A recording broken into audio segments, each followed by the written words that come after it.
Olá, sejam todos muito bem-vindos ao Pode e Ser. Eu sou Carla Albuquerque, estou hoje aqui com um grande convidado que se tornou um grande amigo, é um advogado criminalista, um grande jurista também, o Dr. Glauber Bess. Seja muito bem-vindo, Dr. Glauber.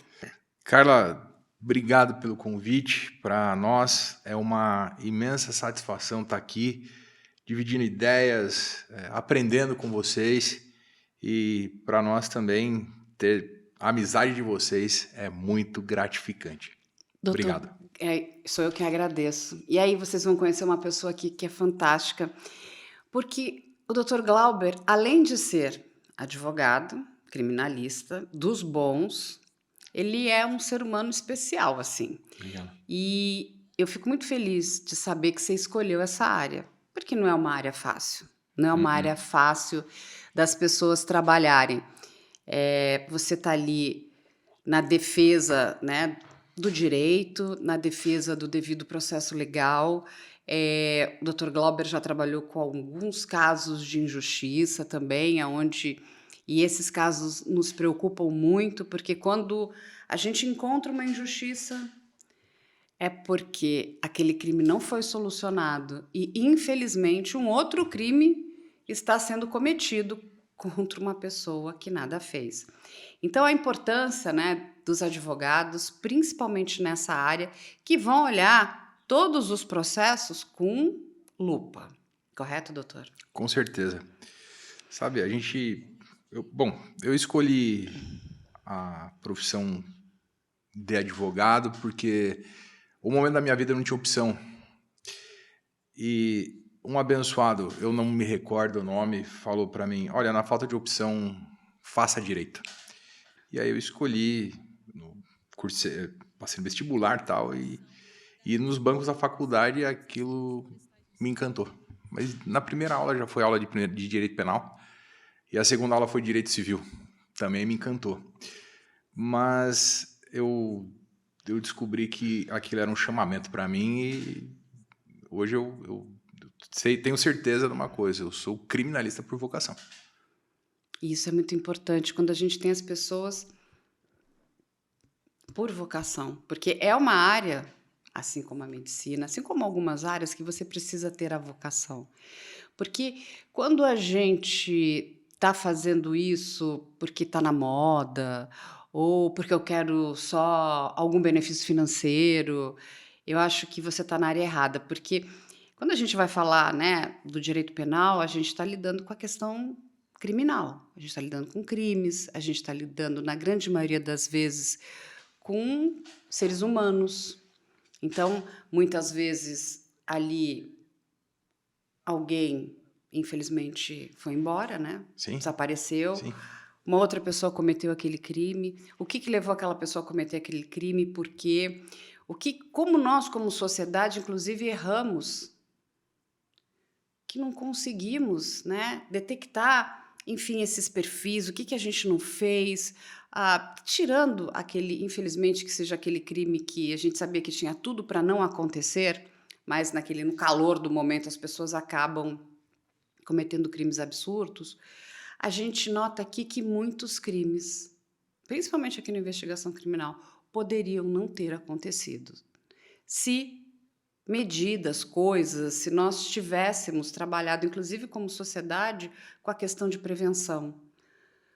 Mas como a gente não faz, eu sempre digo, tudo vem para aqui, a questão de prevenção, educação, um olhar, inclusive, para a sociedade diferente. E aí, infelizmente, nós vivemos num país que é muito violento, ele é gigante, e a gente precisa muito dessa área de vocês, até Sim. para tentar entender tudo isso. Entender esse gigante, não só o direito em si como esse gigante, mas entender a evolução de como as coisas estão caminhando, e estão caminhando muito rápido, justamente por conta de tecnologia, é extremamente desafiador. Medidas preventivas, eu acredito que seriam de muita eficiência hoje, mas eu não vejo um Estado correndo com isso para que isso fosse realmente executado, sabe, de uma maneira assim efetiva, né? Tem uma teoria que eu, uma vez conversando com um professor da faculdade, que era a discussão entre economia e direito, né? Ciências humanas, né? E por que a economia estava sempre à frente e o direito só resolvia depois que as coisas aconteciam. E Isso. era um olhar que deveria, assim, ser mais... Não um olhar, mas era um viés que deveria... os operadores, os operadores de direito deviam mais focar, né? Principalmente na questão legislativa, vamos dizer assim, né? Sim, e que quando a gente para pensar, né, Glauber, na nossa questão legislativa, ela é, ela é, ela é às vezes um tanto quanto estranha, né? Porque eu digo estranha no sentido que eu particularmente tenho visto muitos esforços sendo gastos em questões que não vão resolver problema nenhum da Uhum. sociedade, de interesse do social, enquanto que aquilo que deveria estar sendo pensado não é pensado. É lógico que a gente sabe que tem muitos interesses aí, seríamos infantis, é o que você Uhum. acabou de falar. A gente está falando de interesses financeiros, de interesses políticos, de vários outros interesses. E algumas coisas não andam. Mas, infelizmente, o que a gente precisa mostrar para a sociedade é que quando aquela estrutura falha em pensar, né, em como nos preservar, todos nós sofremos. A gente mesmo, até antes de entrar nos casos do Glauber, que são muito bons, eu acho que vale aqui a gente falar um pouquinho sobre essa questão, né, que hoje que esbarra é uma questão da área do direito civil, do direito digital, mas tem esbarrado diretamente no direito penal, que é uma PL, né, que foi proposta lá atrás, com um nome que eu acho que é muito infeliz, que é a PL das fake news, que a ideia, né, é muito maior do que só combater notícias falsas, que precisam ser combatidas também, porque são um grande câncer, ele desinforma a sociedade também, e o que as pessoas não conseguem entender é que aquilo tudo tem um porquê da desinformação, Com certeza.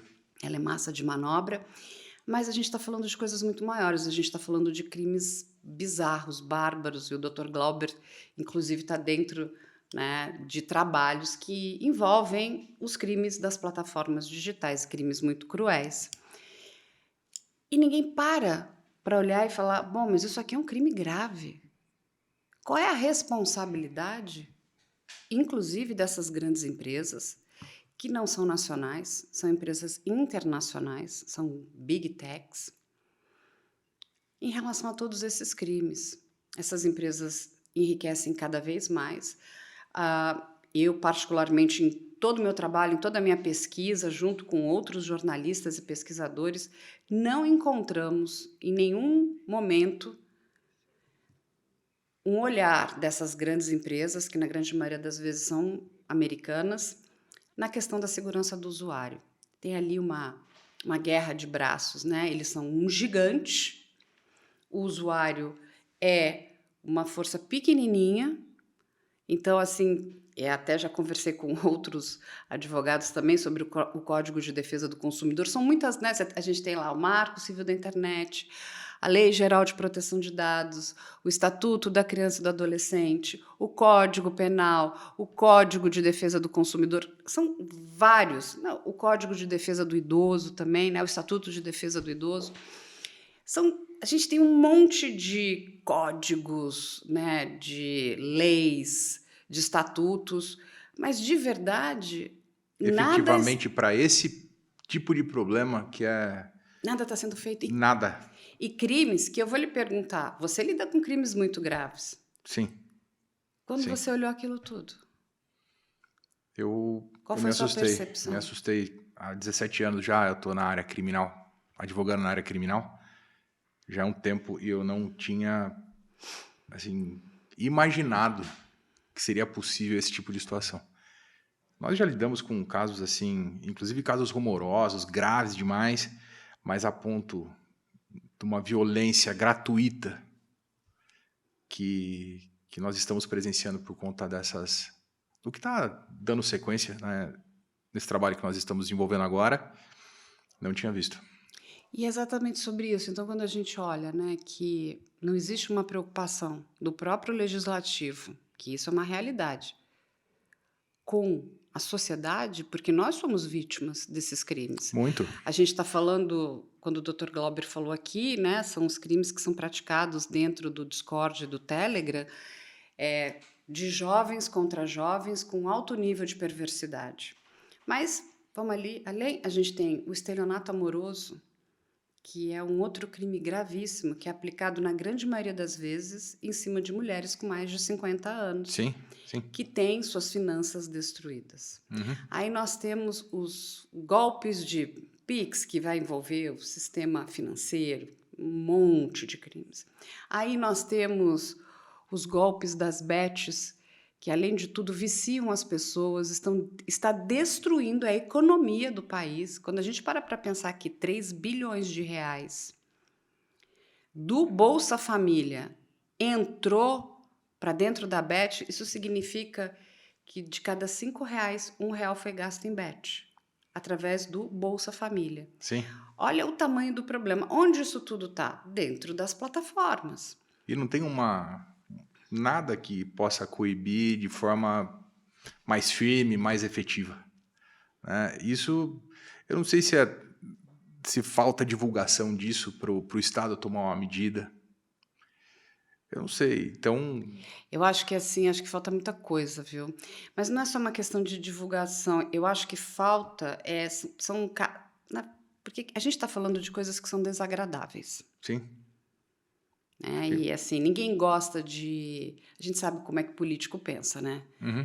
Eles não gostam de pautas desagradáveis. Ah, isso aqui é desagradável, isso aqui é um grande vespeiro, isso aqui vai me dar problema. Uhum. Tem muitas, enfim, tem questões que assim, a grande maioria do público pensa o seguinte: ah, mas por que não resolve isso? Porque tem grandes interesses. A gente está falando de grandes interesses. Uma plataforma, quando a gente para pensar, né, qualquer uma delas, elas todas são bilionárias. Com Então, certeza. quando elas vêm com uma história, porque se você me aplicar sanções, regulações, eu vou embora do Brasil. Mas eu duvido. Eu queria ver que plataforma, por livre e espontânea vontade, sairá do Brasil. O X, o ex-Twitter, ele não saiu porque quis. Ele foi banido por uma ordem do Supremo Tribunal Federal, porque ele queria estar aqui. Ele está tentando fazer de tudo para voltar. Sim. Então, essa conversa, eu vou embora, conversa fiada, olha o tamanho do Brasil. Nós somos um grande mercado. Uhum. E aí, É um olha blefe. só, nós somos um grande mercado para eles financeiro. Nós somos um grande laboratório, né? Porque o que as pessoas também não param para pensar, Glauber, é que é um bando de ratinho de laboratório, né? Onde você está lá verificando o perfil de consumo, o seu perfil de absolutamente tudo. Sim. Eles têm aquelas informações e sabem manipular aquilo como ninguém. Então, não é que eles não irão embora. As leis na Europa são super rígidas hoje. E eles continuam lá. E eles aceitaram tudo. Sim. Por que aqui não? A gente está falando de crimes gravíssimos. Muito graves. Estupros virtuais, automutilação, suicídio, organização de massacres em escola. É literalmente assustador, assim. Eu não consegui encontrar um adjetivo que se ajustasse a esse tipo de mundo que existe e que nem filme de ficção chegou perto dessas barbaridades. Que parece um filme de terror, né, Glauber? Ah, filme de terror é pouco, Carla. Filme de terror é pouco. É pouco. É bem... Eu fiquei muito assustado. Não, mas é bom que as pessoas saibam, até porque quem de fato hoje, né, arregaçou a manga e está fazendo alguma coisa são os advogados, que têm feito um trabalho incrível, né? Eles têm atuado muito, inclusive, para, de alguma forma, tentar proteger a vítima, tentar também com que esses agressores não tenham, né, facilidade, né, para escapar, né, das punições pelos crimes que cometeram. Sim. E A nossa autoridade policial, porque o restante, a gente, infelizmente, nós não vemos. Os nossos Não. legisladores estão lá pensando em leis absurdas, em leis muitas vezes, desculpa, gente, ridículas, Sim. porque chega a cada De coisa, efeito né? prático, zero. Que assim, é lei para inglês ver, Sim. enquanto nós precisamos de leis específicas, porque, no meu entendimento, se essas plataformas tiverem punição, e aí é punição, porque, né, o Glauber também pode explicar, a punição será sempre financeira, Tem que porque ser o financeira. CNPJ não comete Sim. crime, né? A parte do corpo que mais dói é o bolso. Né? Exatamente. Aí, olha, aí a gente vai conseguir ter talvez um pouquinho de alívio. Os Sim. crimes vão acabar, não, mas acho que não vão, porque eles estão se intensificando. Isso é inevitável. O crime sempre vai estar aprimorando a cada dia. Né? Isso é inevitável, mas... Isso o Estado sabe, os operadores de direito sabem, o Legislativo sabe, mas é triste porque deveria ter um movimento mais forte em cima disso. Eu espero que, com tudo que está sendo desenvolvido aqui, né, de conversa, de bate-papo, né, tenha um resultado prático, assim. E eu estou disposto, Carla. Eu tenho muito orgulho de vocês. Obrigado. Assim, são muitos advogados incríveis e, infelizmente, nós não estamos vendo essa movimentação do nosso legislativo, né? E aí alguma coisa muito leve, pontual acontece, mas eles precisariam estar debruçados, como foi feito na Europa, como está sendo feito nos Estados Unidos agora, para que essas grandes empresas sejam punidas. Sim. Porque se você quer operar, você tem que fornecer segurança. Se um crime, por exemplo, acontece aqui, mesmo que não seja doloso, porque algo estava errado, uma pessoa se machuca, porque não tinha, sei lá, uma devida proteção que precisava existir, a pessoa que cuida desse espaço será responsabilizada, não é isso? De alguma forma. Sim, sim. Olha o caso da Boate Kiss. Aquelas pessoas não estão sendo responsabilizadas? Sim. E a plataforma? É dentro dela que acontecem os crimes. São dentro delas. Se a gente vai responsabilizar os donos da Boate Kiss, e vamos pensar com a cabeça ali do operador da lei e tudo. Tá. Por que a plataforma não se responsabiliza? Dolo eventual, tem dolo eventual para a Boate Kiss, sabia que aquilo poderia acontecer e nada fez, não é isso? Olha... Traduz aí pra gente, Glauber. Bom, vamos lá. Aqui no Brasil, se for pegar uma questão de responsabilização de pessoa jurídica, não tem como responsabilizá-los na seara penal. Uhum. Aí seria só a responsabilidade civil, porque existe a responsabilidade objetiva. Uhum. No direito penal é responsabilidade subjetiva. Então, se a pessoa jurídica, não teria como ela se responsabilizar. Porque aí deveria ter mais como que eu vou poder explicar assim de uma forma mais tranquila? No caso da Boate Kiss, quem foi responsabilizado foram as pessoas que não tiveram o cuidado dentro daquele cenário, naquela noite, e sabiam do risco que aquilo poderia trazer, e pelo conselho de sentença no tribunal do júri, eles assumiram o risco do resultado. Eles deram com os ombros, seria o dolo eventual.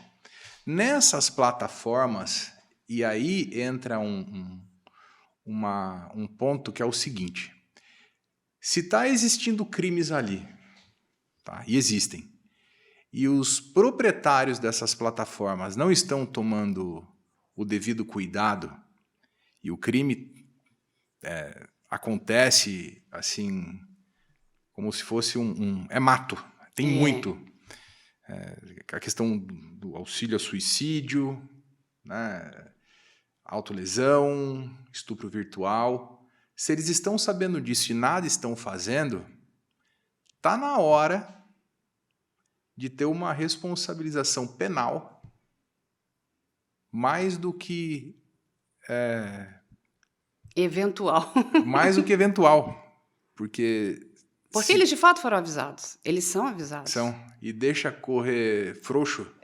Eu gosto muito porque eles são avisados. Só, por exemplo, vou pegar eu como, né, um exemplo. É. Só eu já informei vários e vários e vários crimes. A resposta é sempre a mesma, a resposta padrão. Vamos verificar, depois passam alguns dias. Ah, não encontramos crime algum. Olha só. Ah, tá. Só que ele pode falar o que ele quiser, não é? Sim. Se você tem evidência do outro lado, aí, entende? Uhum. É um jogo pesado. Sim. Eu me coloquei aqui, eu sou uma. Tem milhares de denúncias. Tem uma plataforma que chega até a ser ridícula. Ela escreve no formulário de denúncia dela, quando você vai fazer uma denúncia, você encontrou ali um determinado crime. Você está falando, olha, isso aqui é crime. Uhum. Né? Eu estou vendo aqui uma pessoa maltratando um animal, matando um cachorro, que é uma coisa que essa gente muito gosta. Sabe o que ele responde? Me descreva o crime. A pessoa fulana de tal está matando um cachorro, não sei o quê. Ele não te deixa, ele te proíbe de enviar o material que contém as cenas daquele crime para dentro da plataforma. Ele descreve. Não encaminhe nada que possa conter conteúdo criminal. Como é que... Veja só, nós somos inteligentes. Como é que... Bom, então, qualquer pessoa escreve uma bobagem lá e não é falar, não, essa pessoa é louca, escreveu. Então, você vai escrever e eu estou te comprovando. Está aqui dentro da tua plataforma, está aqui o nome do usuário, o horário. Ele pede para não enviar. Você entende que é um mau caratismo com a sociedade. Muito. Eles são muito mau caráter. Não tem outra palavra. E aí, o que ele diz o seguinte? Não, porque depois a gente botar fogo no parquinho, porque foi mais ou menos isso que a gente faz, né, Glauber? A gente põe fogo no parquinho. Sim. Aí eles...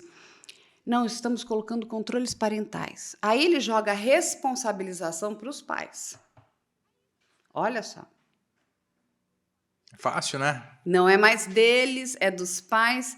E assim, aí a gente encontra um outro problema que eu venho falando muito, que são pais analógicos criando filhos digitais. Aí meu filho fala, meu filho, quero saber qual é a sua conta no Discord. Eu falo, mamãe, é o Joãozinho 123. Ai, mamãe fala, que lindo, o Joãozinho não faz nada. O Joãozinho é tão bonzinho, ele está estudando com o amiguinho. Só que o Joãozinho tem 5 contas. Aí, Glauber, ele tá lá, né? Passou para a mãe o Joãozinho 123. Aí a gente tem lá um Bafomê, não sei o quê,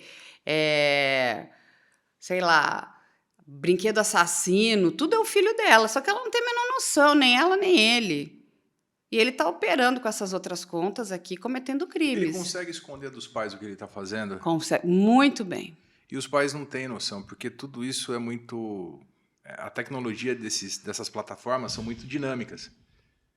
E quem trabalha, não trabalha, mas quem manuseia ali, esses adolescentes, eles estão bem à frente da agilidade que os pais têm para poder manusear essas plataformas. Então, é fácil esconder, é fácil para eles camuflarem e se blindarem dos pais. E veja o problema, entende? Aí falando, eu coloquei controle parental, que é, de novo, uma conversa para inglês ver, né? Sim. Eu digo que faço, finjo que faço, você acredita que eu estou fazendo alguma coisa e nada está sendo feito. Então, essa é uma realidade nua e crua. E o que sobra? Porque o problema é muito maior do que tudo isso, né? Vem desde, acho que aí a gente... Num outro dia a gente conversa falando até da questão de saúde mental dessas pessoas. Mas vai acabar aonde? Na seara criminal. E a gente sabe que se tivéssemos um controle, uma regulamentação aqui, se doesse de fato no bolso da plataforma, elas iam colocar todo tipo de travas, elas iam colaborar de fato, elas iam investir recursos para que esses crimes não acontecessem. Porque daí o campo... dói. Claro que dói, porque aí o campo de atuação dos crimes desses que nós estamos falando aqui, o campo ficaria extremamente reduzido, minado. Acho que é o caminho. Não vejo outro. Eu também não vejo. Se a gente não tiver a colaboração deles, e como eles não colaboram, essa é uma realidade, então a gente tem que fazer o quê? Obrigar a colaborar, né? Com certeza. A lei nada mais é do que te obrigar a colaborar. Por que que você não passa um sinal vermelho? Porque se você passar, tiver um radar, você vai ser multado. Com certeza. Então, quando começa a doer no bolso, Na verdade, é a mesma coisa, a correlação é igual. Dói no nosso bolso, logo eu não vou cometer nenhuma infração, porque eu não quero Viu? pagar multa. Uma pergunta, é, alguma plataforma já deu assistência para alguma vítima? Nenhuma. E sabe, e as multas no Brasil são tão baixas.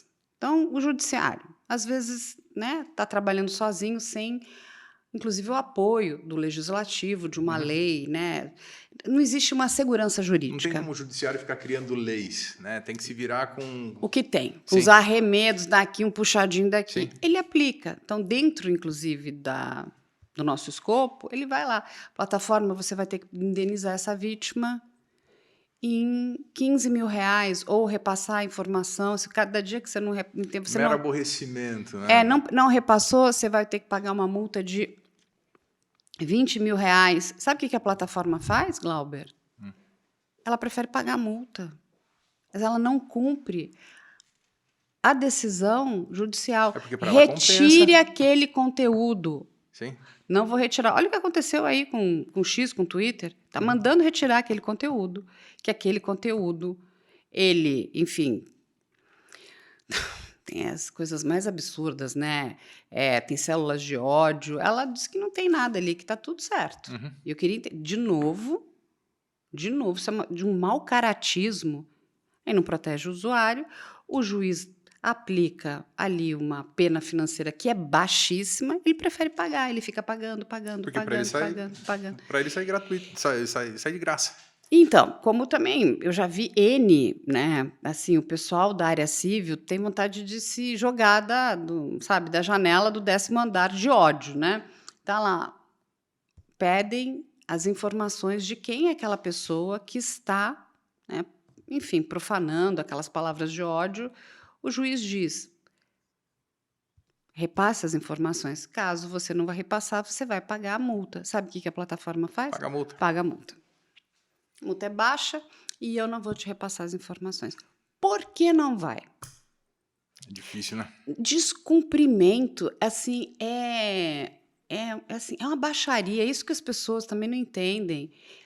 Qualquer problema que ela possa ter, de gostar ou não gostar de juiz de A, B, C, não interessa, gente. Isso é um desrespeito Uhum. ao brasileiro. As nossas leis, são boas ou ruins, são as que temos. É um Agora, deboche. lá É um deboche. fora, é um deboche. Lá Sim. fora eles respeitam. Lá fora, às vezes, não passa Precisa nem ter uma Wi-Fi. mudança. Precisa ter uma mudança mais... Uma mudança... Não é mudança, precisa ter uma revolução, tá? Revolução. Precisa ter uma revolução. Acho E a que esse gente é o nome. tão poderoso. Olha o tamanho do Brasil. Sim. O brasileiro, ele é o segundo país que mais utiliza a tecnologia. É o país que mais utiliza essas plataformas. Olha o poder que nós temos. Mas talvez seja o povo mais pacífico que existe. Pacífico e sabe o que é pior? Passivo. Isso. Nós somos muito passivos, porque a Sim. gente aceita e fica todo mundo... aí vem aquela conversinha fiada, não, porque vai tirar o meu direito de expressão, meu direito de liberdade. Não, ninguém vai tirar o seu direito de liberdade de expressão. A gente vai estar salvando meninas que Muitas estão vidas. Viu? sofrendo muitíssimo, Sim. sabe? Tem muitos casos de suicídio que estão ligados a essas plataformas. Sim.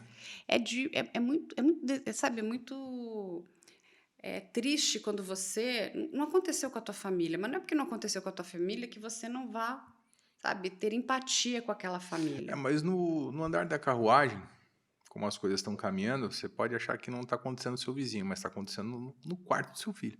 Exatamente, é isso que a gente fala. Sim. Porque, de repente, você não sabe o que o seu filho está fazendo. Não.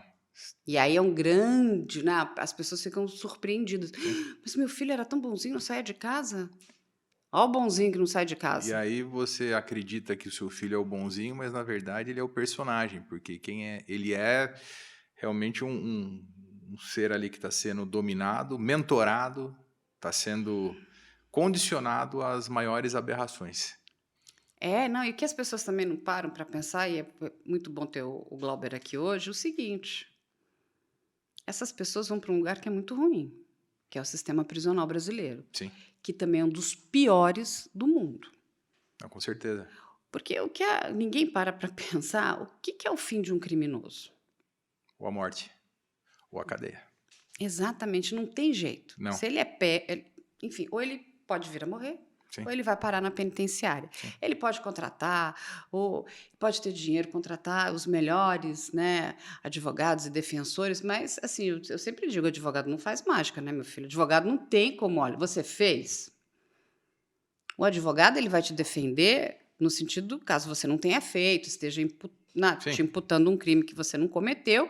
Agora você fez sabe o que o advogado vai fazer? No máximo, ter certeza que você sabe que o processo legal ali está correto, que as provas são corretas, mas o final é triste, é a penitenciária. sim.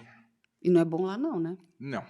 Lá é um lugar triste, longe. E a gente, como advogado criminalista, a gente temos que, por obrigação, ser promotores da justiça. Não Uhum. promotor de justiça. Promotores da justiça. Que tem uma diferença muito grande, gente. Não, com certeza. E aí, nós estamos do lado do réu, no último degrau da escada. E nessa posição, e aí já vou chegar na questão do sistema prisional, é como já Valdir Troncoso Pérez, um dos maiores, se não for o maior tribuno do júri, falou: eu não defendo o opressor, eu defendo o oprimido. Tenho amor pela liberdade que acampa o meu ser. Uhum. E é por esse amor e devoção que eu trabalho. E quando você encontra a pessoa ali no sistema carcerário, é você e ele e mais ninguém. E é a última opção e não é a mais inteligente, mas até hoje o homem não encontrou uma outra que fosse a mais salutar assim, Uhum. porque o sistema carcerário ele serve para se vingar Uhum. ou serve para regenerar. No sistema brasileiro, ele tem o seguinte viés, não só para punir, mas também para regenerar. Mas com qual resultado? Com qual visão? Para quê? Dificilmente a pessoa que sai do sistema carcerário ele vai encontrar um trabalho. É difícil contratar. Ele já sai de lá marginalizado. Tem crimes graves, tem pessoas muito perigosas que são as feras, né? Que não teriam outro lugar para ficar, mas aí é uma questão de segurança pública realmente. Mas eu não sei se o sistema carcerário seria para 100% de quem está preso, da população, assim. Como ele foi pensado hoje, né? Não, eu não vejo. Eu acho que deveria existir outros caminhos. Outras Com formas. certeza, com certeza. E não é assim, todo mundo merece uma segunda chance. Eu não sei se seria essa a ideia romântica. Vamos ser mais prático aqui. O sistema carcerário hoje é composto por qual perfil de pessoa? É o PPP. Uhum. Ainda. Ainda é o PPP.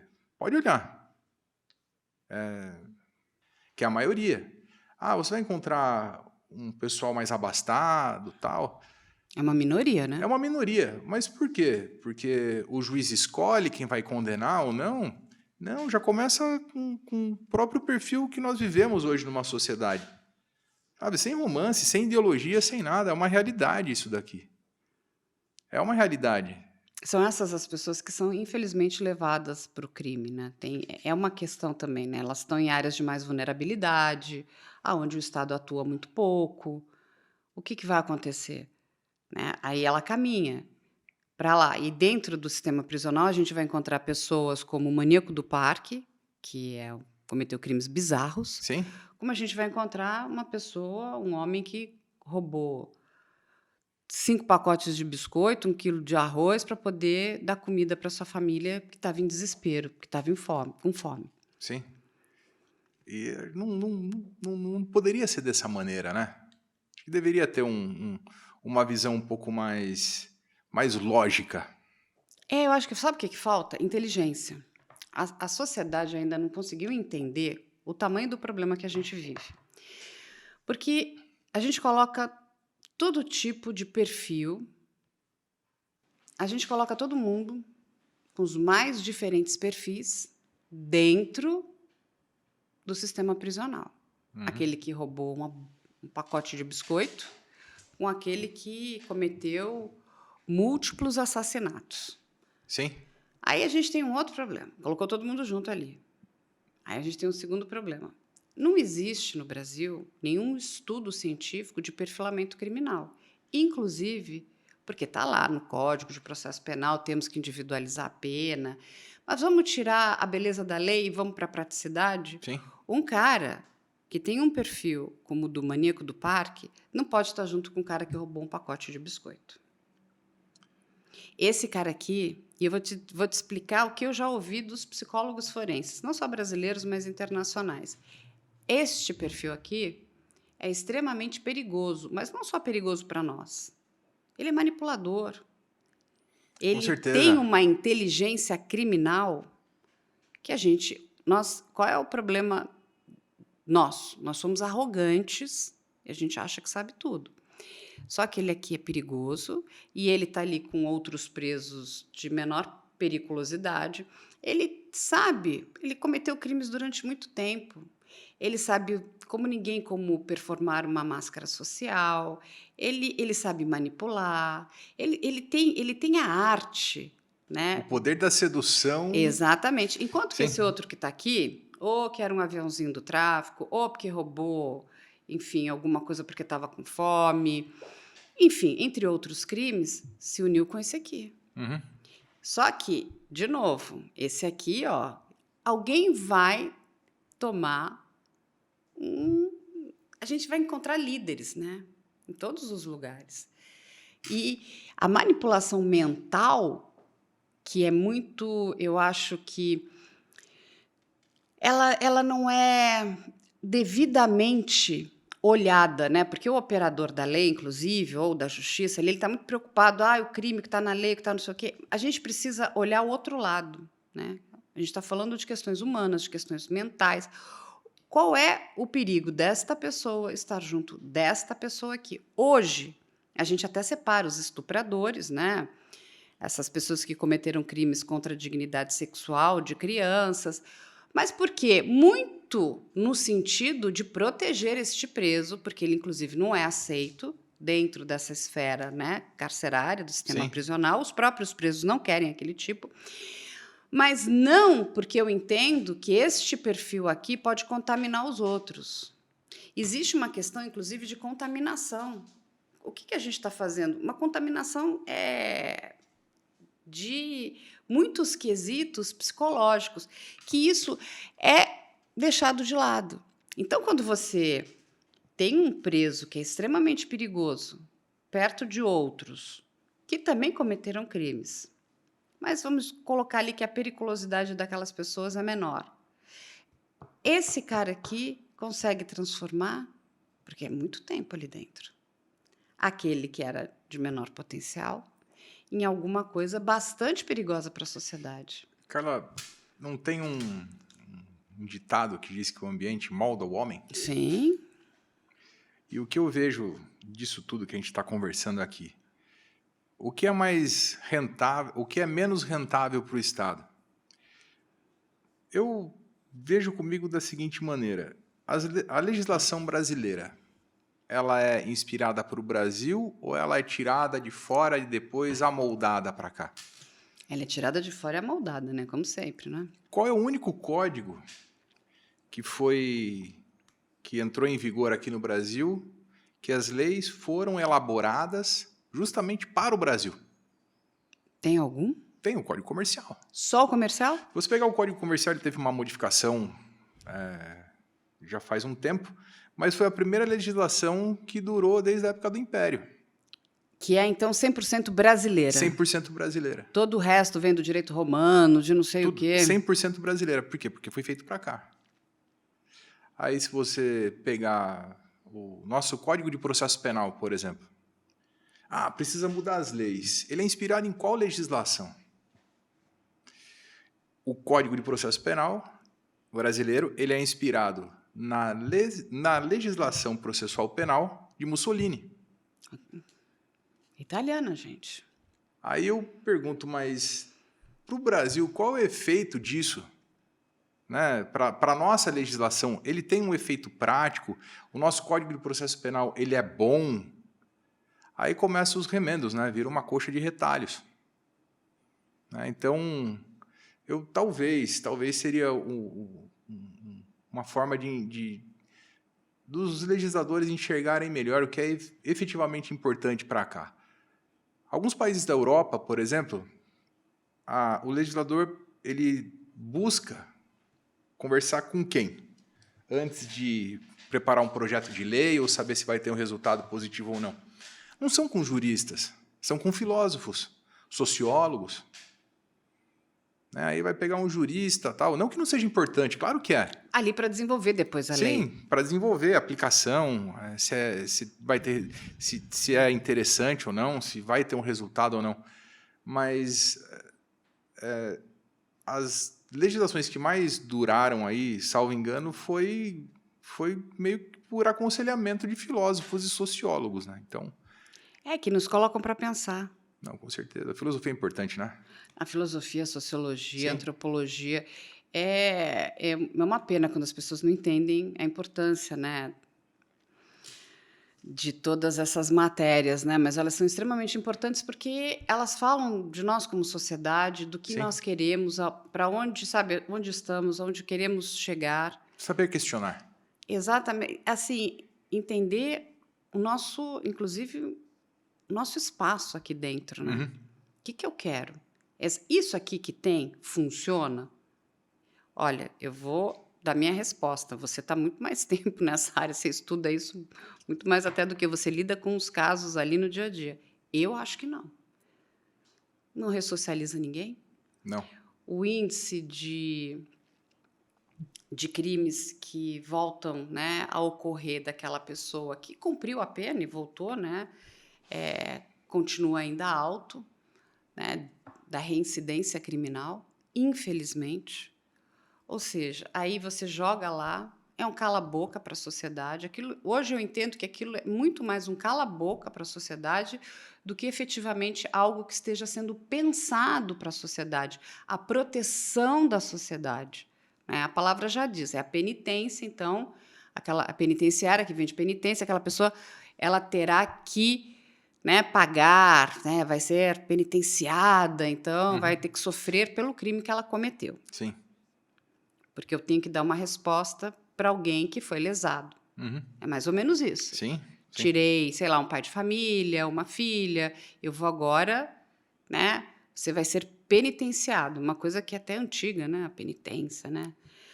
E daí, tudo bem. Sacrossanta, né? Aquilo resolveu, eu sempre digo, né? No caso de um homicídio, eu não consigo ver muita justiça, né? Porque você não traz... O que seria justiça? Eu consigo trazer aquela pessoa de volta? Não, ela morreu, ela não volta. Então, tem o primeiro problema. Então, eu não consigo enxergar justiça. Até não. Tudo bem, quando tem uma questão de reparação, eu consegui reparar o dano daquela pessoa, mas eu não trago uma vida. Uma pessoa que sofreu uma violência sexual, você não tira aquilo dela. Ela sofreu e aquilo ela vai carregar para o resto da vida dela. Aquela ferida vai ficar... Exatamente. E aí, então, temos que... Porque são crimes abjetos, horrorosos, perversos, que nós temos verdadeira repulsa. O que a gente faz com essas pessoas? Aí tem toda aquela, né? Vamos, né, para os julgamentos, os júris, aquela pessoa será condenada, né? Está na mão do juiz a questão da condenação e ela vai para esse chamado sistema prisional. E a gente acha que ali resolveu. Pronto, agora estou calma, porque... Não. Todo mundo que entra um dia vai sair. Isso é uma realidade brasileira, né? Nós não temos nem prisão perpétua e nem pena de morte. Eu dou graças a Deus que a gente não tem pena de morte, porque imagina dar esse poder para o Estado, né? Eu acho extremamente perigoso no nosso país. É perigoso porque erro judiciário existe, olha aí, existiu, existe e existirá. Olha aí, Bruxas de Guaratuba, aquelas pessoas todas estariam mortas. Elas teriam sido sentenciadas à pena de morte. Se se essa pena existisse. Graças a Deus ela não existe. Uhum. E conseguiu se provar depois de 30 anos que aquelas pessoas nunca cometeram crime algum. Sim. Apesar de o promotor achar que é natural dizer que, ok, uma pessoa confessar sob tortura. Queria saber esse moço estudou aonde, né? As coisas que ele saem da boca daquele promotor são vergonhosas para todos os promotores, os bons promotores, né? Ah, com certeza não tem sentido Exatamente. E nós não temos a prisão perpétua. Em alguns casos, né, eu acho que ela seria de bom tom. Quando a gente pega uma pessoa como um maníaco do parque, um champinha, essas pessoas são irrecuperáveis. Então, mas existe aí uma questão de política criminal, tá? Tá. Vamos lá. Antigamente, eu digo, antes do pacote anticrime, o máximo que uma pessoa poderia ficar presa seria 30 anos. Agora são 40. São 40. Mas por que antes era de 30 anos? Porque Não se sei. você pegar a faixa etária de quem Ah, era tá. preso na época, Ele acabaria ficando numa prisão meio que perpétua, é meio isso? que perpétua, porque não passaria de determinada idade e até passar 30 anos já teria morrido na cadeia, no sistema penitenciário. E Então é só para dizer que não era prisão perpétua. só para né? dizer que não era prisão perpétua. Mas era. Não deixa de ser. Quem vai ficar 40 anos preso, você acha que aguenta? Nesse sistema carcerário aqui? Não. Mas aí a gente volta no começo da nossa conversa se o sistema carcerário resolve ou não. Então, se a prisão é perpétua, viajando um pouco aqui, mas vamos lá, se a prisão não é perpétua, mas até 40 anos ninguém aguenta ficar preso, então é porque o sistema carcerário ele é extremamente vingativo. Não é para recuperar. Ah, não, eu não consigo ver recuperação. Não. As pessoas que se recuperam, e aí fique bem claro aqui. É 1%. Se for. Não, mas aquelas que se recuperam são pessoas fora da curva. Porque a grande maioria sai de lá PhD no crime. Sai. Isso é muito triste para a Não sociedade. sei só se sai só como um PhD no crime, mas sai desacreditada na vida, sai... Porque, na verdade, ali é todo um sistema que é um sistema de vingança, o que você falou. Ele Sim. tem muito mais características vingativas Sim. do que características de vou tentar te reeducar, vou tentar te ressocializar, vou tentar entender o que aconteceu na tua vida, por que você cometeu determinado crime. E a gente não está falando desses crimes gravíssimos como homicídio, porque a grande maioria... Isso é uma outra coisa que as pessoas não sabem, elas não conseguem entender. Porque os crimes que mais são falados são esses crimes dolosos contra a vida, que são os crimes que chocam a sociedade. Mas são mais falados porque vendem mais. Não, é porque, sabe o que acontece? Não é só porque vende, não. Eu vou lhe A publicidade desses crimes acaba vendendo mais. É que ele choca. Choca. E o ser humano gosta de... E não, é mais do que isso, Glauber. A pessoa quer entender por que o marido vai matar a mulher. Que a grande maioria não matará. Olha, isso. Tem um livro do Schopenhauer, eu não lembro agora o nome dele, mas ele fala sobre isso. Temos que trazer esse livro aí. Eu vou procurar. Eu não me recordo, mas ele... o homem que é traído... A sociedade espera uma postura dele. Qual é a postura que ele vai ter com relação à mulher e tal?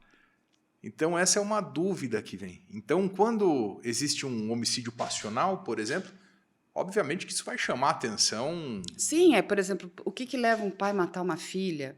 Essas questões que estão muito mais ligadas a questão da psicologia forense, inclusive, porque eu acho que tem até um instinto de autopreservação. As pessoas consomem porque querem entender o que aconteceu ali para não cometer o mesmo erro.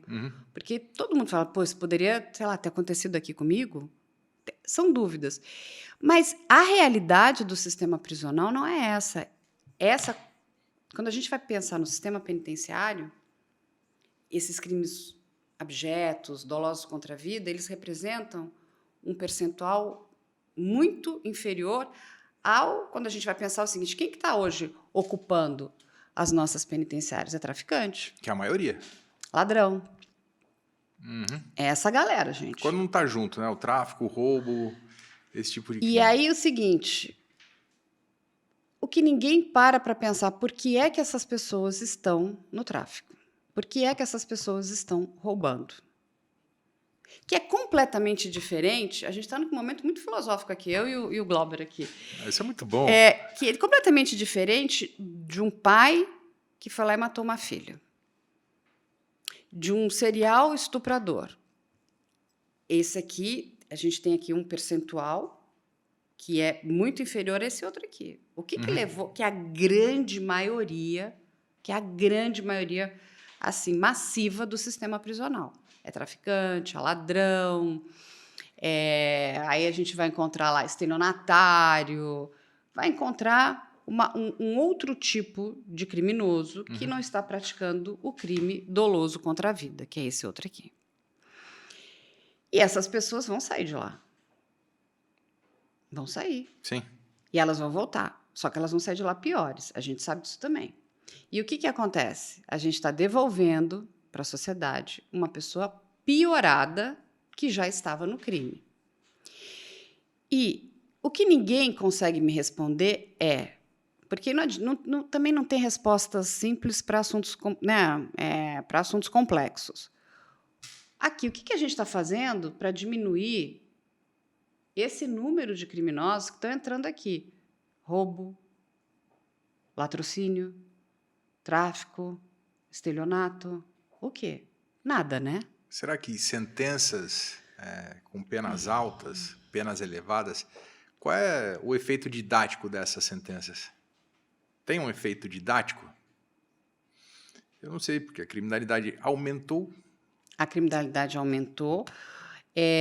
Esse sistema penitenciário é falido, ele não corrige absolutamente nada, ele vai devolver essas pessoas para nós. E aí é aquela tal história. Ninguém fica preso para sempre, ele vai sair. A coisa que é mais assustadora é que a idade de entrada dessas pessoas no sistema prisional tem sido mais cedo e mais jovem. Então, ele está entrando aqui com 18, 19, e aí começa a ter múltiplas passagens, né? Idas e vindas. Eu converso muito com o pessoal do DEIC e eles me falam, isso aqui é figura conhecida. Só eu já aprendi isso aqui 5 vezes. Ele já foi preso, já saiu, já cumpriu a pena, já voltou. Ele não se corrigiu e ele está lá. E, de novo, o que é que, de fato, estamos fazendo para que essa pessoa não vá cometer crimes? Que é diferente... Porque a sociedade, quando ela escuta, né, crime, o que vem na tua cabeça? Aquilo que mais te dá repulsa, que é um pai matando uma filha. Sim. Que é um serial estuprador. Sim. Isso que te vai falar assim, opa, então, só que você coloca todo mundo no mesmo balaio de gato. E você não pensou no resto aqui. Que também estão cometendo crimes, são criminosos, são pessoas perigosas, vamos deixar aqui, né, claro. Mas o que a gente está fazendo aqui para que essas pessoas não entrem não entrem no crime? Nós não ressocializamos. Essa outra aqui, que eu acho que assim, a gente realmente, enquanto não houver uma individualização, de fato uma separação, porque essas pessoas aqui, Glauber, têm um desequilíbrio muito grande que a gente precisa entender. Tem uma série, não sei se eu falei para você, mas já falei várias vezes aqui, que se chama Destrancados, está na Netflix. Tá. Eu já te falei sobre ela? Não. Que é um experimento sociológico que vai ser feito numa penitenciária do estado de Arkansas, nos Estados Unidos, que é um estado bastante tradicional, um estado bastante difícil. E o diretor da penitenciária, de uma coragem absurda, a série é maravilhosa, vale assistir do começo ao fim, é inacreditável o que você vai ver ali dentro. O que ele vai fazer? Ele vai pegar uma ala daquela penitenciária, que é a ala H, que deve ter mais ou menos 80, 88 presos, que viviam num regime de 23 para 1. Eles ficavam 23 horas trancados nas suas celas e tinham 1 hora ali de convívio social. Dessa 1 hora, eles tinham lá 15 minutos para comer e o restante para conviver entre eles. Cada cela tem 2 presos, mínimas, bem apertadinhas. E o que ele vai fazer? Ele vai encher aquela ala, né, de câmeras, vai tirar todos os policiais penais e vai dizer o seguinte: durante 45 dias, vocês vão ter suas celas todas abertas, vocês não vão poder descumprir as regras da penitenciária para que essas celas não voltem para o sistema de 23 para 1, e vocês vão ter que gerir isso aqui tudo entre vocês. Gerir tudo, limpeza, a comida que vai chegar, não podem arrumar briga. Só que ali dentro, olha que interessante, você vai ter presos muito mais velhos, presos muito novos e jovens, e aí os mais diversos. Ali a gente encontra traficante, é, ladrão, E eles homicida. respeitam, Não, olha só, homicida, violência doméstica, todo tipo de preso. tá? E o que acontece?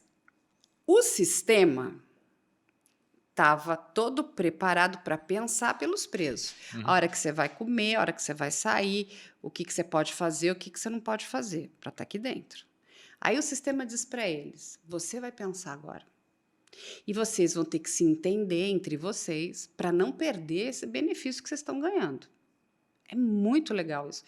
Aí, as primeiras 48 horas são extremamente estressantes, porque você tira bichos enjaulados que vão ter que coexistir ali e não podem e não querem perder aquele benefício.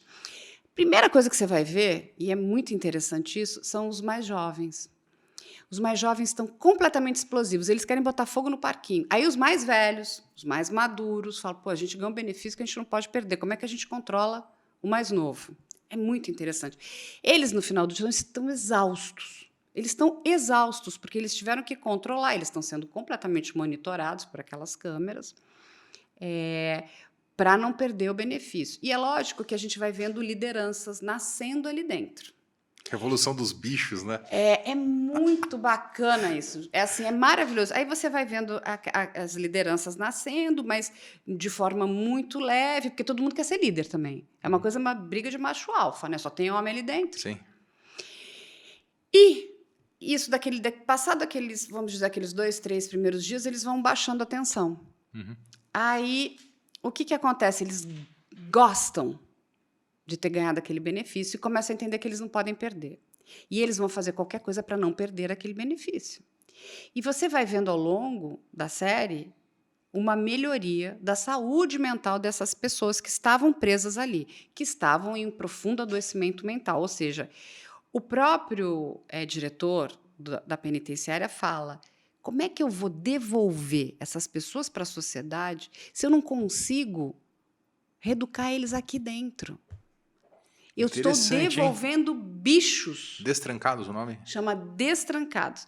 E aí o diretor vai propondo, vai dando novos benefícios. E essa é maravilhosa. Tem o benefício dos orelhões, que eles ganhavam tipo um dinheirinho, uma moedinha para falar com as famílias.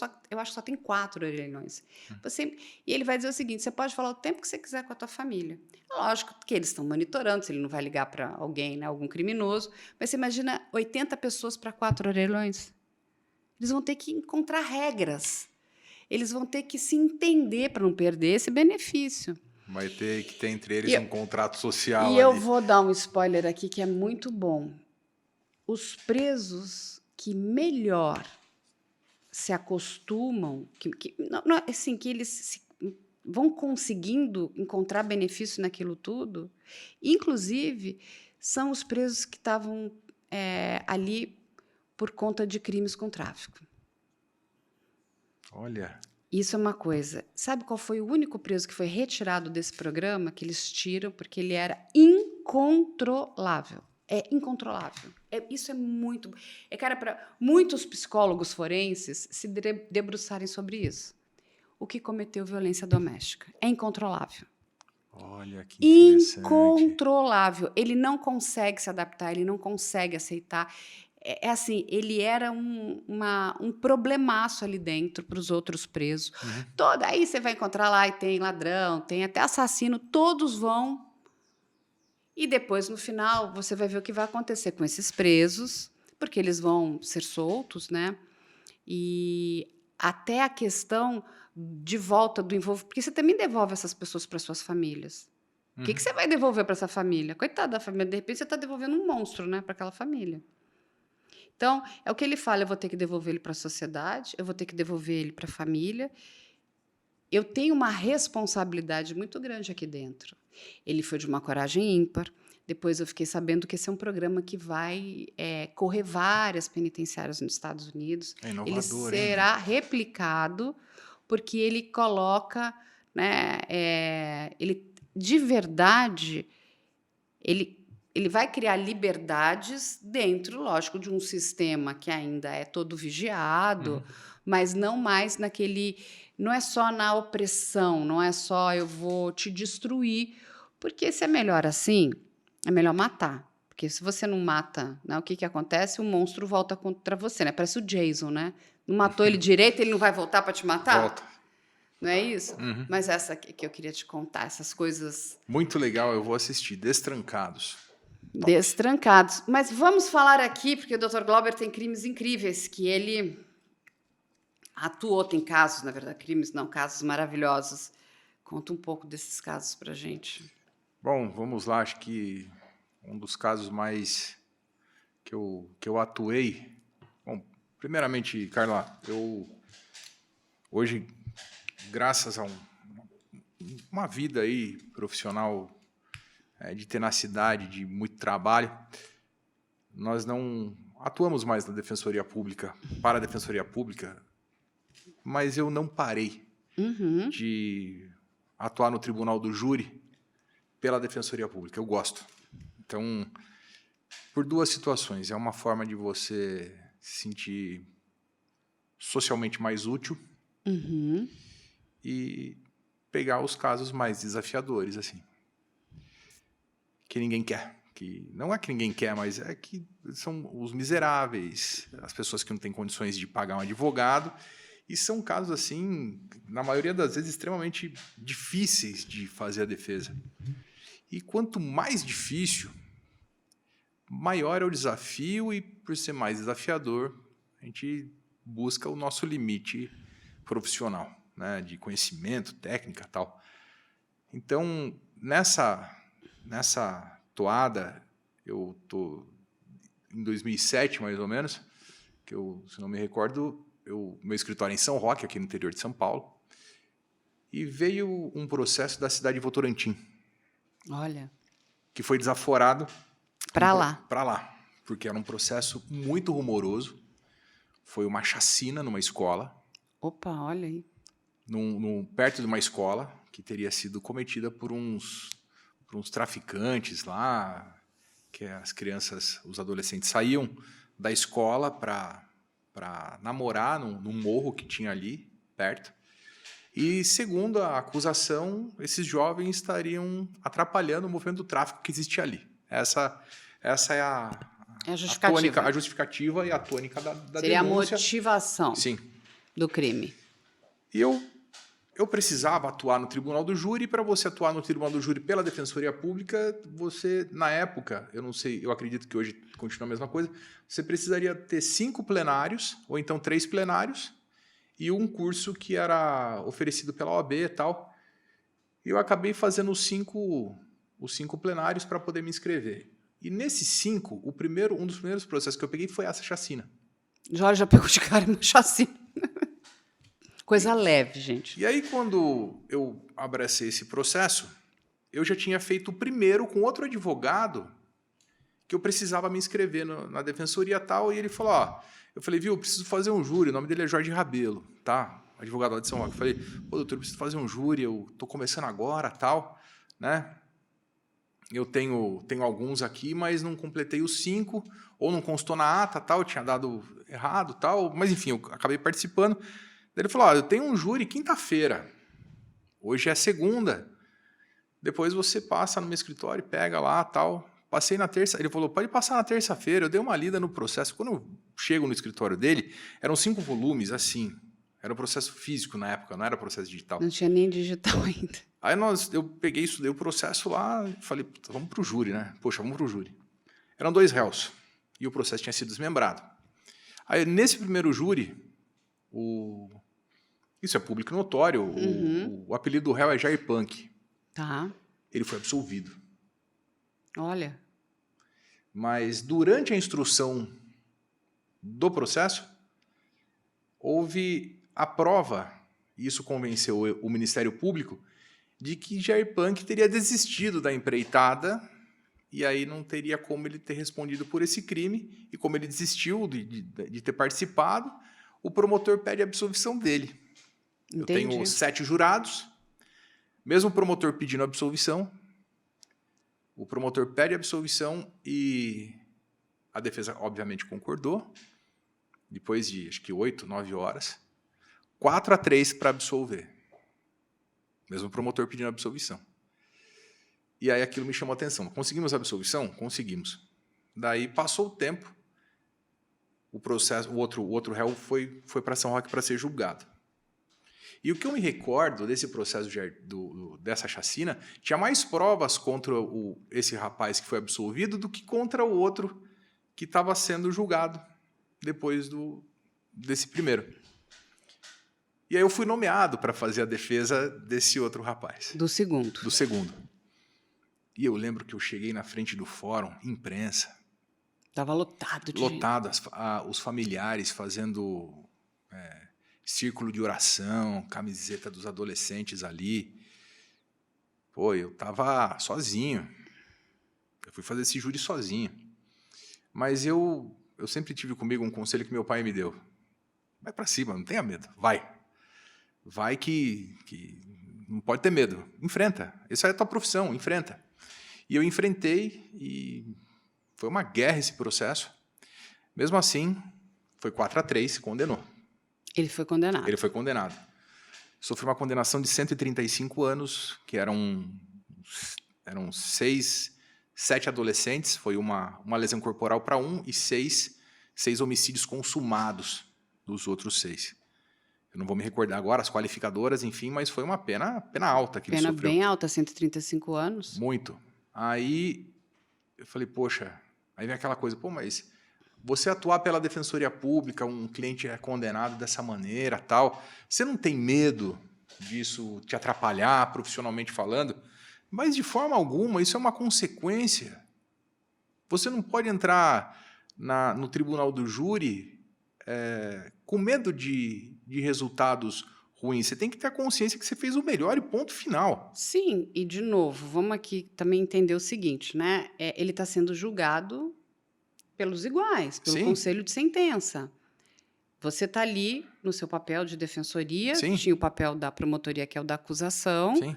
e a questão é o seguinte, vários adolescentes morreram, correto? Não, com certeza. Temos muitas vidas ali que foram perdidas. Muitas. E essas pessoas não se autoexterminaram. Alguém fez. Alguém Cometeu. fez. Então, assim, a gente também tem que dar uma resposta. Quem fez? Sim. A questão é, essa pessoa que estava sentada ali, né, no banco dos réus, de fato, é a pessoa que cometeu esse crime? Essa é que é a pergunta que a gente tem que ter certeza. Eu tenho comigo que não. Esse é o problema. Porque quando a gente está condenando uma pessoa que não cometeu o crime, é uma das maiores injustiças. Não, porque com certeza. Um criminoso, de fato, continua solto. Não, com certeza. Mas no meio da investigação, um outro investigado lá, um dos suspeitos mais que estavam em evidência, acabou sendo morto. Ah, entendi. Acabou então. sendo morto. Conclusão. Eu recorro para o Tribunal de Justiça e o tribunal reduz a pena dele para 40 e poucos anos. De 135 caiu para 40 e poucos anos. Eu acho que, por mais que a pena tenha ficado num patamar alto, eu acho que a gente conseguiu... Mas quando você conversa com eles, Glauber, assim, eles são honestos? Na sua experiência, num número assim, né? Sei lá, a grande maioria é honesta, não é? Eles contam de fato a verdade? Porque eu sempre digo que mentir para advogado, médico e seu líder espiritual é uma burrice, né? Não, com certeza. Vamos lá. Vou trazer um outro olhar aqui. Eu não vim de uma família de juristas. Uhum. Eu escolhi e hoje eu tenho a certeza, isso aqui é a minha vocação. Mas a gente vai descobrindo com o tempo, né? Vai descobrindo com o tempo que as coisas vão te chamando para aquilo que você exerce. É o teu caso. Eu acho A minha também. Te acho uma jornalista brilhante, assim. Brilha seus olhos quando você vai fazer uma pauta, tal. Dá para ver. A minha família só tem engenheiro. Eu sou uma ovelha desgarrada, assim. As pessoas olhavam e falavam assim, gente, e você pode perguntar, escolha uma área da engenharia, a mais louca tem na minha família. É verdade. Tem, assim, de tudo um pouco. Fala assim, mas você não vai... Tem certeza? Não. Vou fazer comunicação. Legal, muito bom. é vocacionada, sabe? Dá pra ver. Eu seria uma péssima engenheira, gente. Apesar de amar, eu brinco que eu falo, o máximo que eu cheguei na engenharia é construir Legos. Olha, eu sei que... Nossa, onde a gente estava? Perdão. Não, que você vai explicar pra gente se eles são de fato honestos. Tá, vamos lá. Eu tenho um roteiro que, conforme vai passando o tempo, a gente vai desenvolvendo. A primeira coisa que eu falo é, se você mentir pra mim, o problema é seu, não é meu. É verdade. E a gente tem que julgar limpo. Ó, é o seu problema que está sendo julgado. Então, me ajuda a te defender. Eu não sou santo expedito das causas impossíveis, não prometo resultado, não prometo prazo também. Se você mentir para mim, é a mesma coisa quando você vai no médico. A diferença entre eu e o médico é que o médico cuida da sua saúde, eu vou cuidar da sua liberdade, ponto. Exatamente. Mas não sou eu que vou te julgar. Quem vai te julgar é um juiz, então eu não posso pensar por ele. Então não minta para mim. Se você mentir para mim, o problema é seu.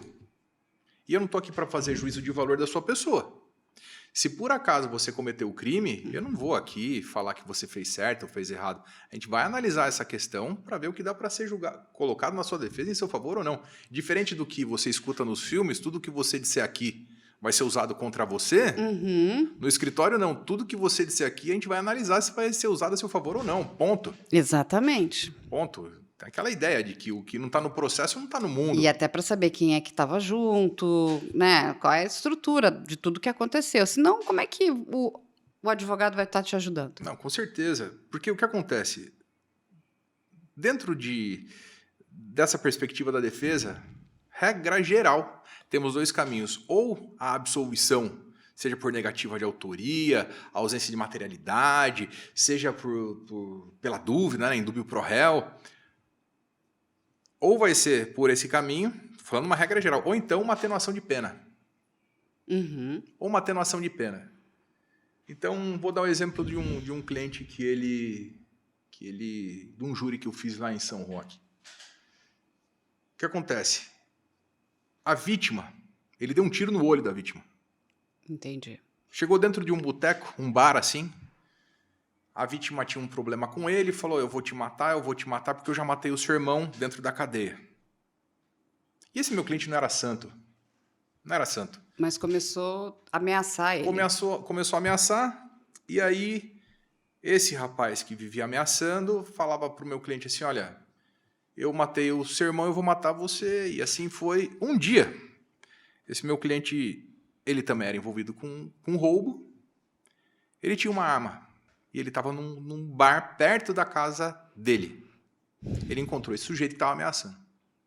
Aí a vítima chegou para ele e falou assim, você é um frouxo e eu vou matar você quando você menos esperar. Rolou uma conversa assim. Ele vai até a casa dele, pega a arma e chega pro cara e puxa o revólver. Ele faz assim para ele, olha aqui. Continua falando isso aí para você ver onde você vai parar, não sei o quê. A vítima pega o revólver e põe no olho e fala assim, então atira se você for homem.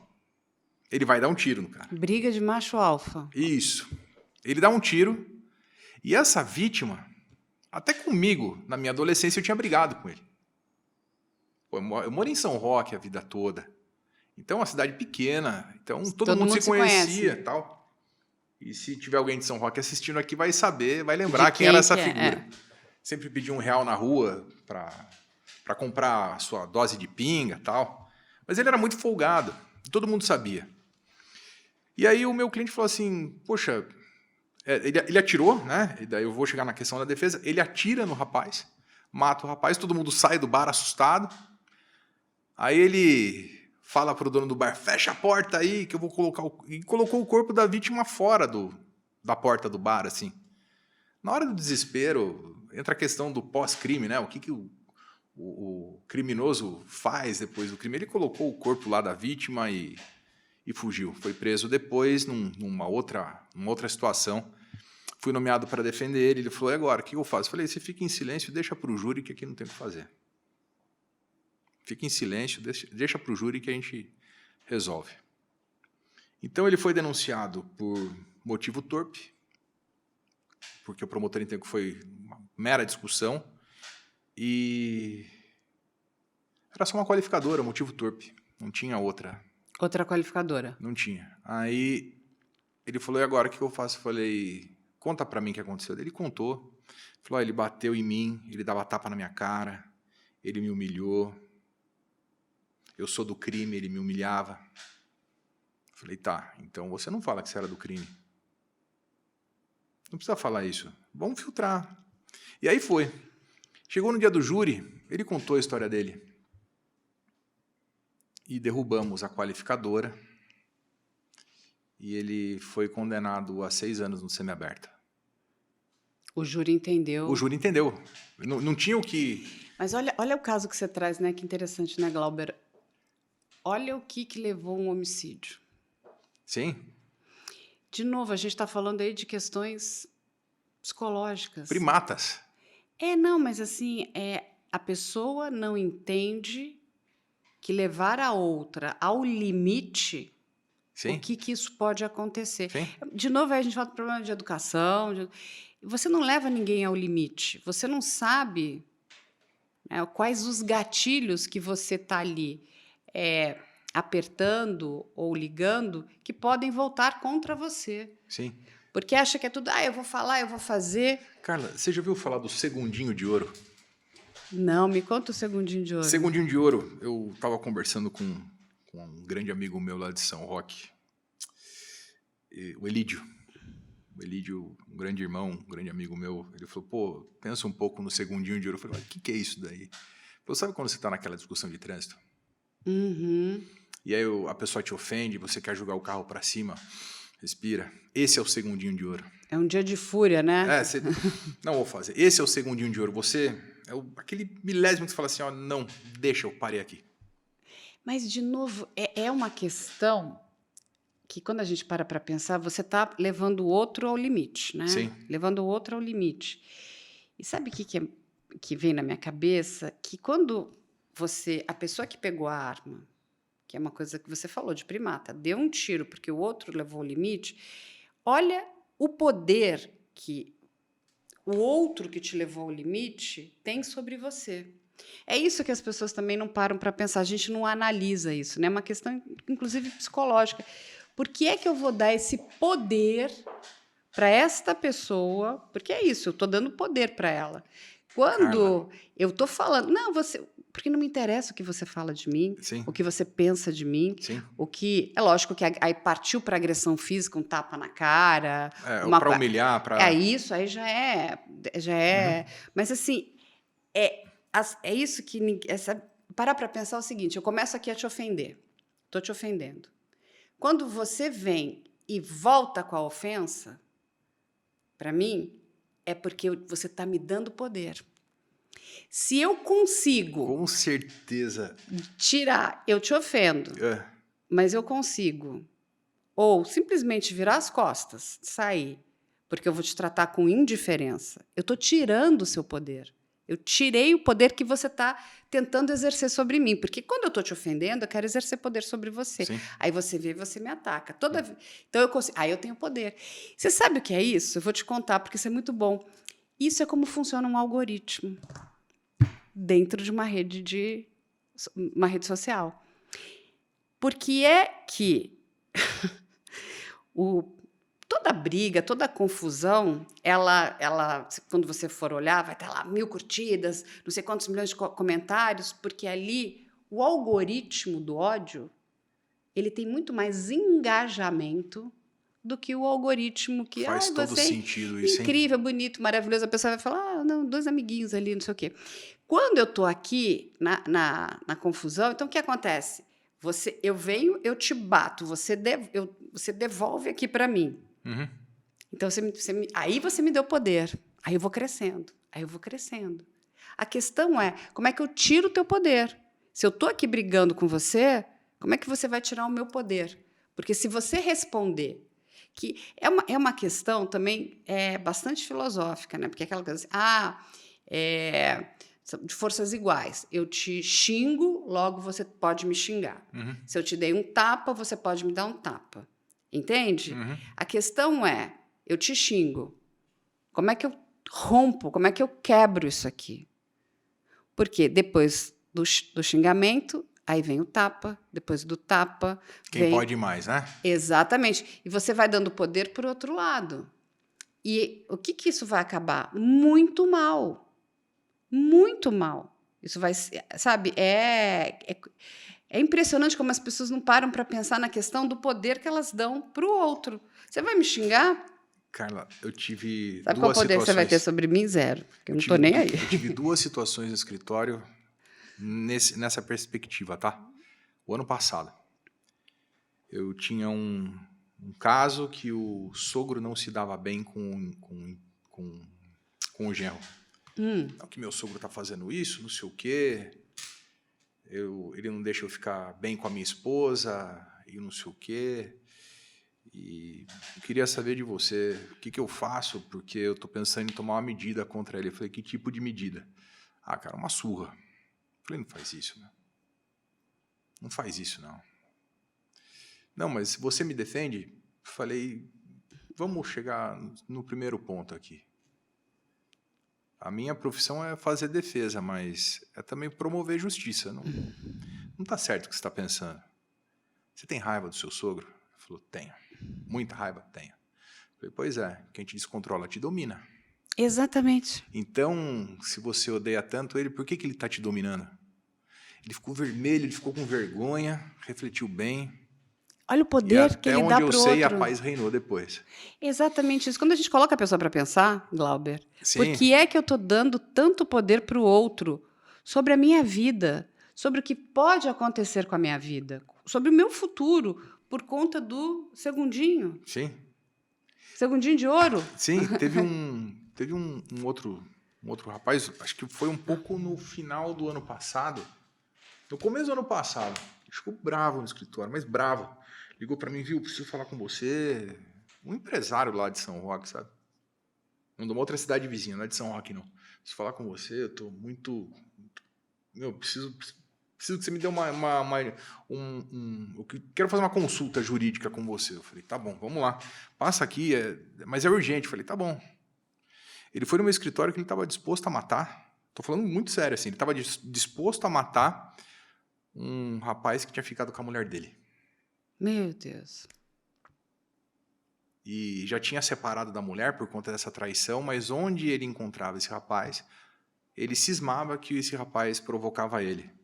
Mas não tinha como, não fazia sentido o que ele me contava. Na verdade, ele estava com Ego ferido. o ego ferido. Mais fácil fazer terapia.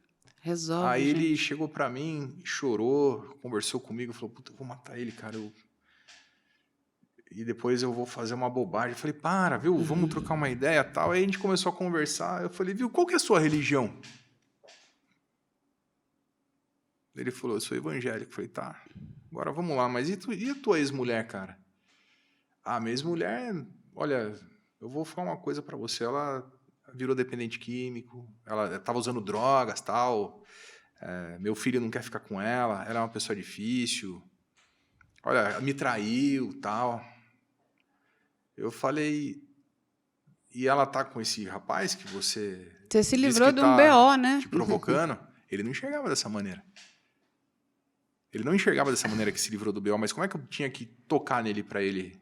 É que às vezes a gente é meio psicólogo, né? Não, advogado é psicólogo, é mentor espiritual. Aí eu falei pra ele assim, falei, viu, deixa eu te falar uma coisa, você falou que é evangélico, cara, você ora muito pela tua família? Ele falou, eu oro. E eu falei, você não pede pra livrar do mal? Peço. Livrou você do mal e você está querendo agradecer a Deus matando uma pessoa? É isso que você quer? Daí ele deu falou, poxa. Ele respirou fundo, acabou. Tá vendo? E aí ele não... Mas foi essa... Foi difícil, mas olha Foi. só o que um advogado tem que fazer, inclusive controlar, Sim, né? Às vezes uma coisa que é imponderável ali, né? Tá fora de controle. É que quando as pessoas... o problema todo é você agir, né, com calor da emoção, com a cabeça quente, com ódio, com a sim. raiva, com essas emoções que te apequenam. Uhum. E a gente tem que entender que isso vive dentro de nós. Sim. A questão é como que eu não deixo, sabe, você ter controle sobre mim. Como é que eu consigo ter o meu autocontrole?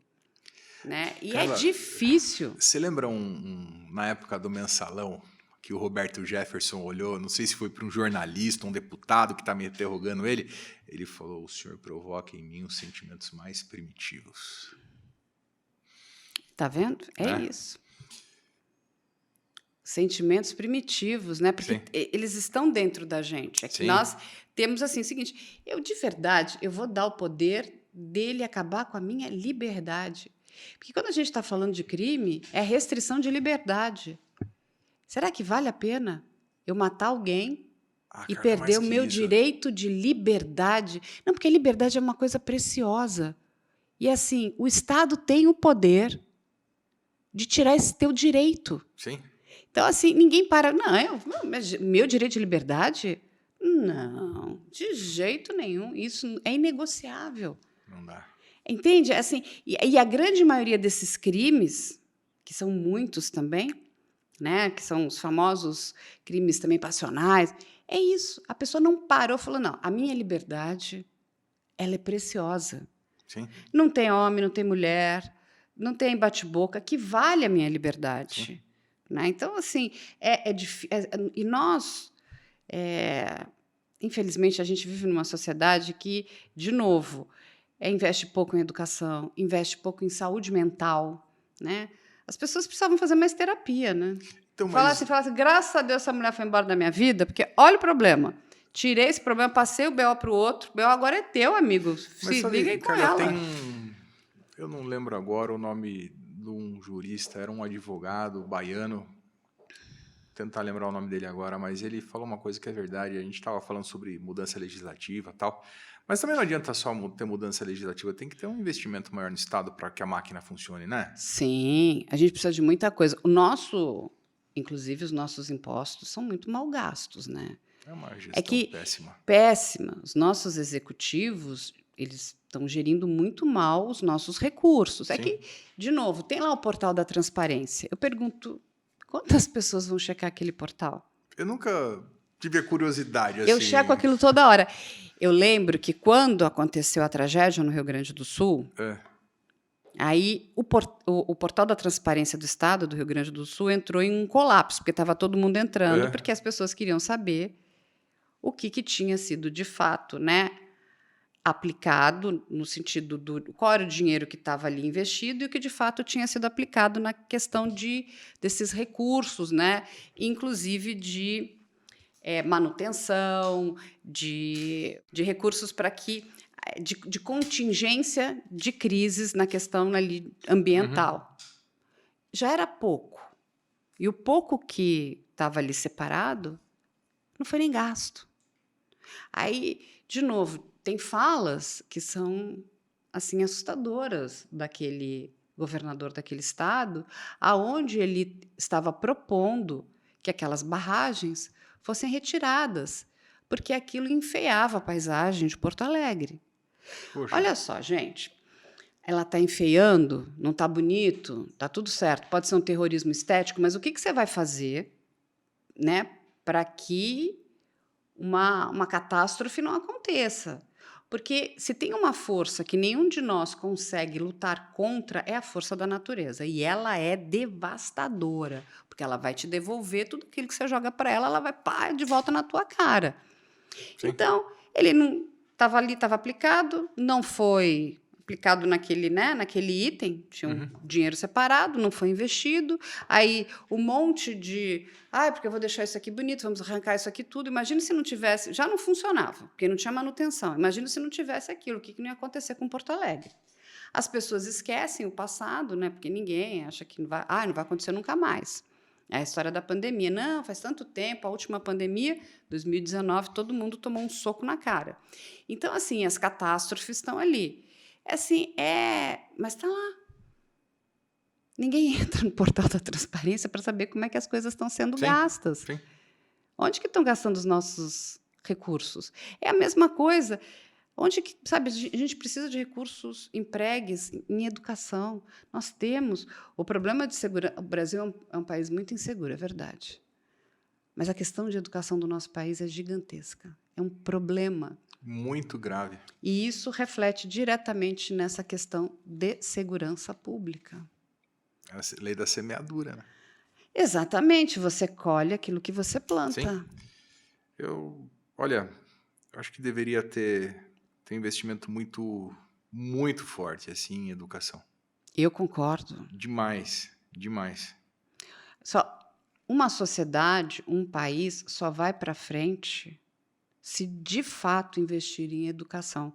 Mas não é só em todos os níveis de educação, sabe? A gente precisa de muita coisa, educação básica, sabe? Educação formal, educação técnica, educação digital. A gente precisa combater todo e qualquer tipo de analfabetismo. Com certeza. Eu vou te dar um exemplo. As escolas hoje, elas ensinam empreendedorismo? Ensinam? Não, Educação financeira? não, a gente não tem nada disso. A gente não tem educação financeira, nós não temos educação digital. Eles Que, podem ser grandes, quando a gente pega essas crianças, Uhum. adolescentes, eles são nativos digital, mas eles não têm educação digital. Não. Porque educação não significa você saber mexer, mas é saber Utilizar. como Sim, mexer. sim. Entende? Uhum. Tem uma diferença. Não ensinam nada disso. Não ensinam. A gente ainda aprende, né? Eu vejo os jovens, com raras exceções de escolas, da mesma forma que eu aprendi na minha época. Tem alguma coisa errada aí, né?